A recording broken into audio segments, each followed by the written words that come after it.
తప్పిపోయినా కానీ అనేక సార్లు మనల్ని ఆయన బలపరిచే దేవుడు. హల్లెలూయా. చూడండి, యెషయా గ్రంథము 40వ అధ్యాయము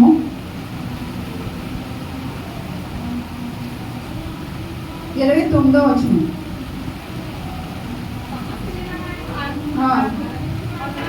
బలమిచ్చువాడు ఆయనే, శక్తిహీనులకు బలాభివృద్ధి కలుగజేయవాడు ఆయనే. హల్లెలూయా. ఇక చూడండి, సొమ్మసిల్లిన వారికి బలమిచ్చువాడు ఆయనే, శక్తిహీనులకు బలాభివృద్ధి కలుగజేయవాడు ఆయనే. హల్లెలూయా. హల్లెలూయా. ఇక్కడ చూడండి, యెహోవా కొరకు ఎదురు చూచువారు నూతన బలము పొందుదురు. హల్లెలూయా.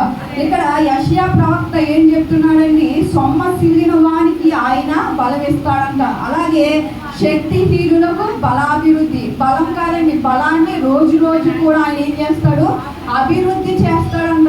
కాదు, ఎవరికి చేస్తాడు? ఎవరి మట్టి వాళ్ళకి దేవుడు చేయడు, ఎవరి మట్టి వాళ్ళని దేవుడు బలపరచడు. కానీ కింద ఏమని దేవుని యొక్క వాక్యం సెలవిస్తుంది? యెహోవా కొరకు ఎదురు చూచు వారికి నూతన బలము పొందుదురు. హల్లెలూయా. ఎవరైతే ఇక్కడ కూడి ఉన్న మనము యెహోవా కొరకు మనం ఎదురు చూడాలి.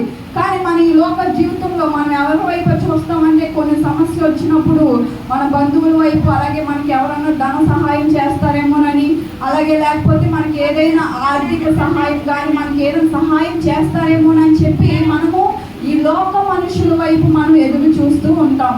కానీ ఇక్కడ యెషయా ప్రవక్త ఏం చెప్తున్నాడు? ఎవరైతే యెహోవా కొరకు ఎదురు చూస్తారో వారు నూతన బలము పొందుతారు. హల్లెలూయా.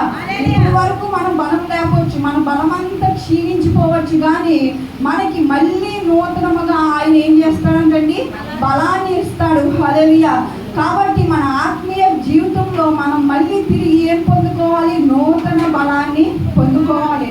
కానీ కొందరు అనుకుంటారు బలం అంటే ఈ లోక రీతిగా, అంటే ఒక పక్క వాళ్ళతో ఏదైనా గొడవ అయిందనుకోండి, వాళ్ళని తిట్టడం కానీ, లేకపోతే వాళ్ళ మీద దెబ్బలాటకు వెళ్ళినప్పుడు కానీ, లేకపోతే వాళ్ళని కొట్టడానికి కానీ తిట్టడానికి కానీ ఉండే బలం గురించి దేవుడు మాట్లాడలేదు. కానీ ఎవరైతే ఆత్మీయంగా యెహోవా కొరకు ఎదురు చూస్తారో వారికి నూతన బలాన్ని దేవుడు అనుగ్రహిస్తాడు. హల్లెలూయా.